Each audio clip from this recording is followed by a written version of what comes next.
नमस्कार साथियों।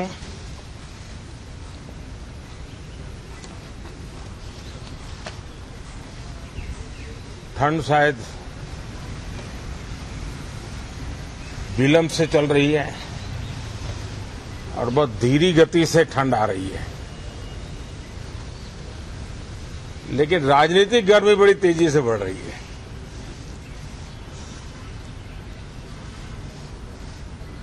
कल ही 4 राज्यों के चुनाव नतीजे आए हैं। बहुत ही उत्साहवर्धक परिणाम है। ये उनके लिए उत्साहवर्धक है जो देश के सामान्य मानवी के कल्याण के लिए कमिटेड है, जो देश के उज्जवल भविष्य के लिए समर्पित है, विशेषकर सभी समाजों की, सभी समूहों की, शहर और गांव की महिलाएं, सभी समाज के, सभी समूह के, गांव और शहर के युवा, हर समुदाय के, समाज के किसान और मेरे देश के गरीब, ये 4 ऐसी महत्वपूर्ण जातियां हैं जिनका एम्पावरमेंट, उनके भविष्य को सुनिश्चित करने वाली ठोस योजनाएं और लास्ट माइल डिलीवरी,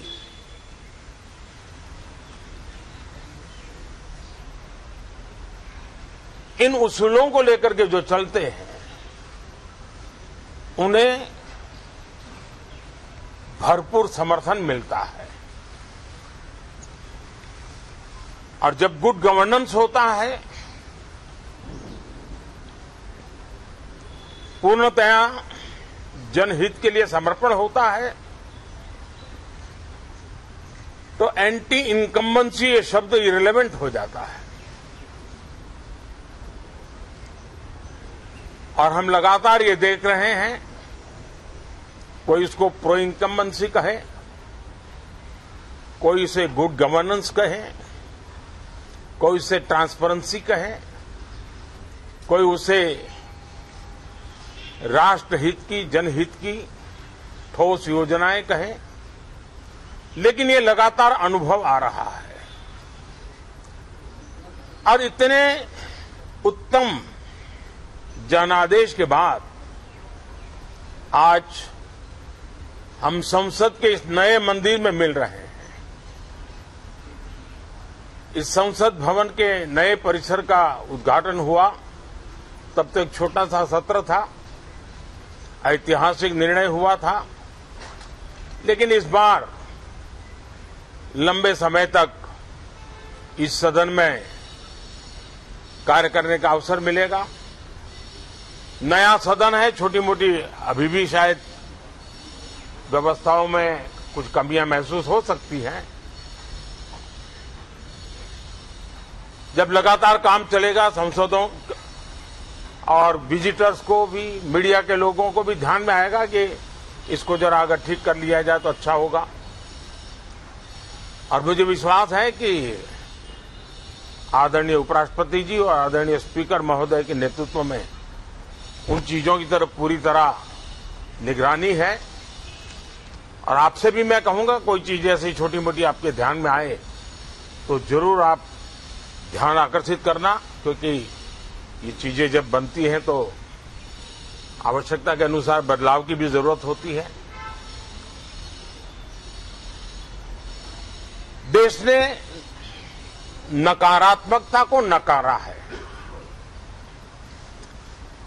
मैं लगातार सत्र के प्रारंभ में विपक्ष के साथियों के साथ हमारा विचार विमर्श होता है, हमारी मेन टीम उनसे चर्चा करती है। मिलकर के भी सबके सहयोग के लिए हम हमेशा प्रार्थना करते हैं, आग्रह करते हैं। इस बार भी इस प्रकार की सारी प्रक्रियाएं कर ली गई हैं और आपके माध्यम से भी मैं सार्वजनिक रूप से हमेशा हमारे सभी सांसदों से आग्रह करता हूं,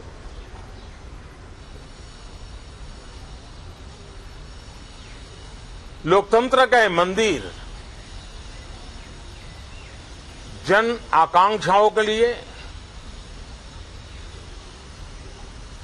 विकसित भारत की नींव को अधिक मजबूत बनाने के लिए बहुत महत्वपूर्ण मंच है। मैं सभी माननीय सांसदों से आग्रह कर रहा हूं कि वो ज्यादा से ज्यादा तैयारी करके आएं, सदन में जो भी बिल रखे जाए उस पर गहन चर्चा हो,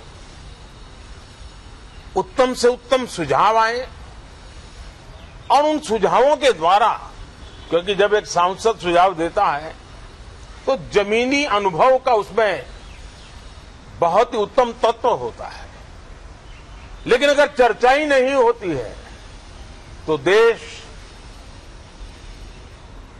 उससे मिस करता है उन चीजों को।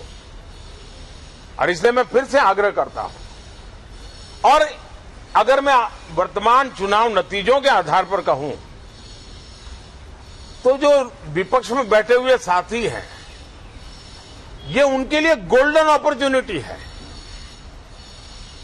इस सत्र में पराजय का गुस्सा निकालने की योजना बनाने के बजाय इस पराजय में से सीख करके पिछले 9 साल से चलाई गई नकारात्मकता की प्रवृत्ति को छोड़ करके इस सत्र में अगर सकारात्मकता के साथ आगे बढ़ेंगे तो देश उनके तरफ देखने का दृष्टिकोण बदलेगा, उनके लिए एक नया द्वार खुल सकता है। और वो विपक्ष में है तो भी उनको एक अच्छी एडवाइस दे रहा हूं कि आइए सकारात्मक विचार लेकर के आइए।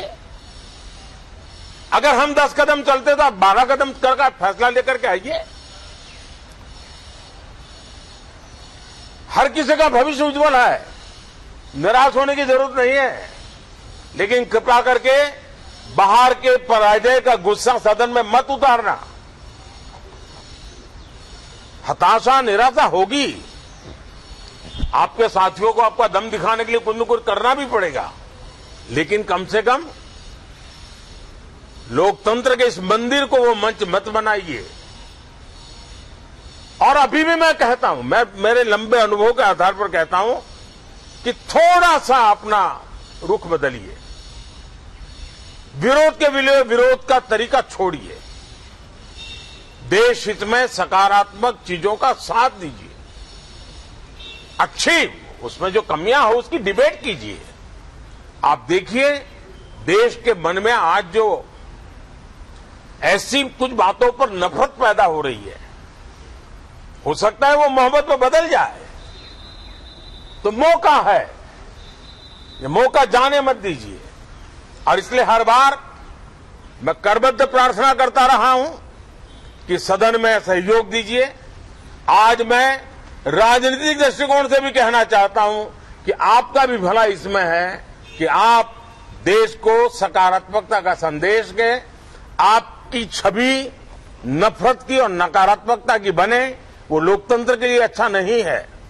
लोकतंत्र में विपक्ष भी इतना ही महत्वपूर्ण है, उतना ही मूल्यवान है और उतना ही सामर्थ्यवान भी होना चाहिए। और लोकतंत्र की भलाई के लिए मैं फिर से एक बार अपनी ये भावना को प्रकट करता हूं। 2047 अब देश विकसित होने के लक्ष्य में लंबा इंतजार करना नहीं चाहता है। समाज के हर वर्ग में यह भाव पैदा हुआ है कि बस आगे बढ़ना है। इस भावना को हमारे सभी माननीय सांसद आदर करते हुए सदन को उस मजबूती से आगे बढ़ाएं, यही मेरी उनसे प्रार्थना है। आप सबको भी साथियों मेरी बहुत बहुत शुभकामनाएं हैं। बहुत बहुत धन्यवाद।